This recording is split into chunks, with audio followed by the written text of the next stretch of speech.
Hey everybody, this is Claude from the Lamest Defenders, and today I'm taking a in-depth look at the beta for Marvel's Avengers, which finally went live last week. Just for clarification, I ended up playing the game on two different platforms, the PlayStation 4 Pro last week, and the Xbox One X this past weekend. But I will say, after being extremely critical about the game and how Crystal Dynamics and Square Enix have handled literally everything about its development, I'm still looking forward to seeing how deep the gear, character builds, and other aspects of the game will hold up once it finally launches. Overall, the game played better than it actually looked in past trailers and war table presentations, but in my opinion, it still isn't quite where it needs to be before the game finally launches in a few short weeks. The game at moments was incredibly fun, but the question still remains if Crystal Dynamics can still build something similar to other live service games and satisfy die-hard Marvel fans like myself. Starting off, as you probably already know, the beta opens with the game's introductory mission where the Avengers are attempting to stop some hijinks on the Golden Gate Bridge. It's a really cool, albeit straightforward mission, but you had to keep in mind that it's introducing the players to the mechanics of the game, so it's your typical bread and butter tutorial. That being said, although you have access to Ms. Marvel, Hulk, Black Widow, and Iron Man in the beta, you're able to play as Captain America and Thor for a short section during this Golden Gate Bridge mission. As Thor, all of his abilities really have weight behind each swing of Mjolnir. Probably the most satisfying aspect of Thor's gameplay is that he can throw his hammer and recall it back whenever he wants. In fact, I played around with it a little bit during this short tutorial scene, and the God of Thunder is able to pin enemies against a wall with Mjolnir if he doesn't summon the hammer back right away. I think the reason why Thor played so well is because of God of War's lead combat designer Vincent Napoli worked on Marvel's Avengers. Obviously that title's combat was amazing, and you can definitely see the similarities here. As for playing as Steve Rogers, aka Captain America, it's all about his agility and power. Although I only got to play him for about 5 minutes on each console, I'm really digging how he controls. I would compare his gameplay to Black Widow's, where you'll bounce from one foe to another. Unlike Black Widow, Captain America has access to his famous shield, where you can tag different enemies while you're holding down the left trigger and let his shield bounce from one opponent to another. To me, Crystal Dynamics really captured the feel of the character. And even though I had a short time with these characters, I thoroughly enjoyed playing as Thor and Captain America, and I'm excited to see how they'll mesh with other Avengers once the game launches on September 4th. Once you finish a tutorial level, you'll get to play around in 2 other story missions in the beta, where you'll control both Ms. Marvel and Hulk. One of the missions, you're running through a forest working your way to a hidden aim base, and the next mission, you're running through a frozen tundra to infiltrate a shield base. But, besides the repetitiveness of the mission structure, I enjoyed the brief glimpses of how the story will pan out for the rest of the game. Honestly, while playing the beta, I kept thinking how I'd rather have this game just be a straight-up Avengers single-player game instead of getting this live-world experience found in other games like Destiny, The Division, or even the terrible EA game Anthem, but I'll talk more about that later. Besides the story missions, the beta also allows you to try out the game's Harm Room, which is the dumbest name I've ever heard, and it's basically just a challenge mode where you and your buddies fight waves of enemies, and that's about it. It's okay, I guess, but it kind of felt boring compared to other structured missions. Also, this is the mode where I experienced by far the most bugs while playing the beta, but I'll talk more about that in a little bit. Besides the Harm Room and the story-focused missions, the beta also allows you to experience cooperative Warzone missions where you can play with 3 other friends, or if you're a loser like me, you can just fill the slots out with bots. As for the missions themselves, I had to admit they're incredibly repetitive. Literally every single Warzone mission was run to an objective, fight a few enemies, go inside an aim base, and defeat all the enemies, or maybe a boss. There wasn't any mission variety whatsoever in any of the beta's Warzone missions, it seems, and that's not good. I know it's a beta, but I really hope the game has at least a little bit more variety in the retail version. The game kind of just felt like when Destiny first came out, way back, was it 2014, where you would defeat all the enemies in a room and the next door would open. After about an hour of this, you just honestly kind of want to turn the game off, which is exactly what you don't want in one of the year's biggest releases. What also didn't help about the beta's missions was that it felt like you were fighting the same few types of enemies. You have the standard minion, maybe a flying version of a minion, an aim soldier with a shield, or a big-ass robot. They're all just kind of boring to fight against time and time again. But all is not lost. There is some good news on the horizon for the game's baddies, apparently.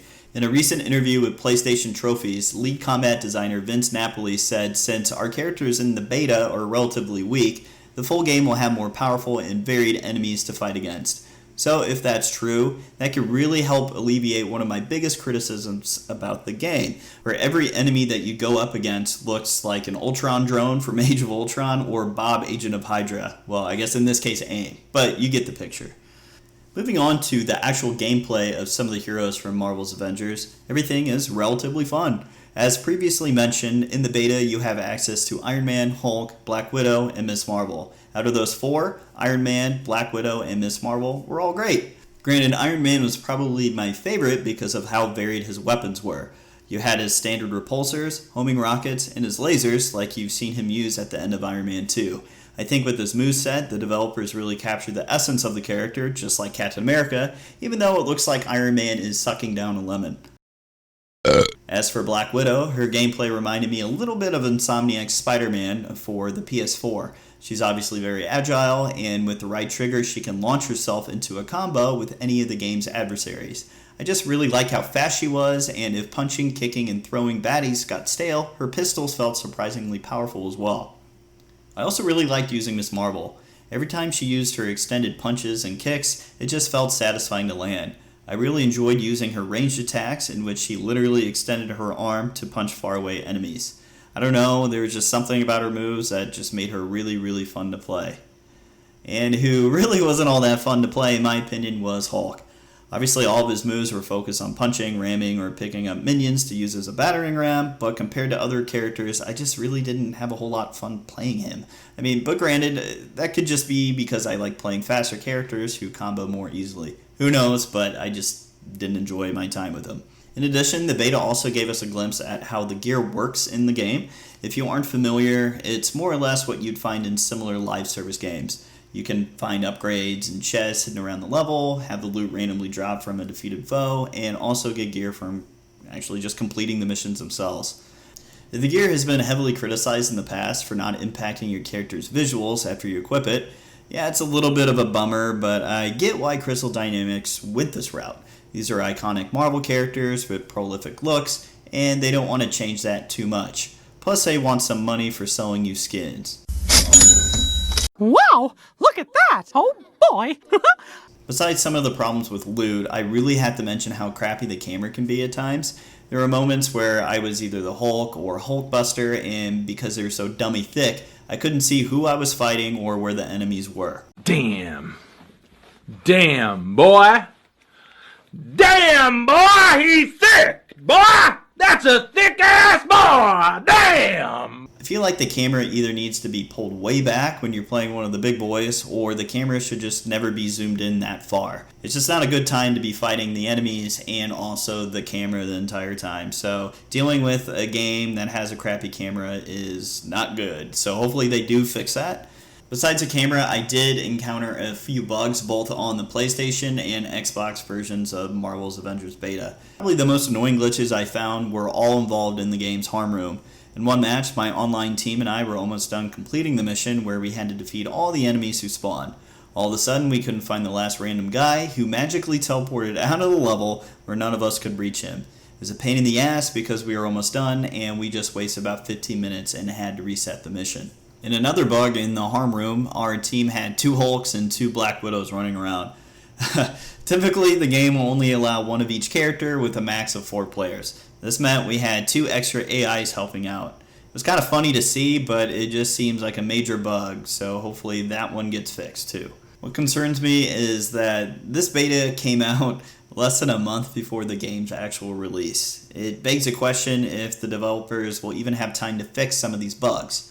But I think this is more of a larger problem with the gaming industry as a whole. Should these things even be called a beta, or maybe should they just be labeled a demo? Also, what annoyed me was how loud both the PlayStation 4 Pro and the Xbox One X were while I was playing this game. There were times where my TV's volume was set relatively loud and I still couldn't hear what the game's characters were saying. Here's some footage of my Xbox One X sounding like a passenger jet trying to take off at an airport.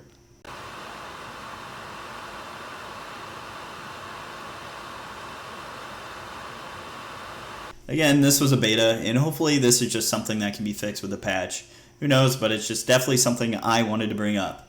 Now, when comparing how the beta ran on the PlayStation 4 Pro versus the Xbox One X, the X seemed to have the edge.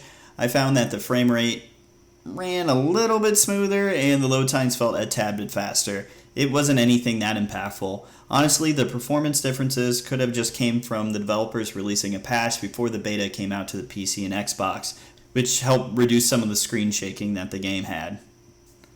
All in all, I enjoyed my time with the Avengers beta, and I look forward to the game finally coming out. I definitely don't think this is an end-all be-all Marvel video game, but at least it'd be fun to play with your friends. I really hope that the game gets continual patches, and if the data leaks are to be believed, there's plenty more characters to come for the game. Stay tuned for our full Marvel's Avengers review next month when the game launches on September 4th. And also a big shout out to Sony, Marvel, Crystal Dynamics, and Square Enix for making Spider-Man exclusive to one system for a multi-platform product. You guys are great.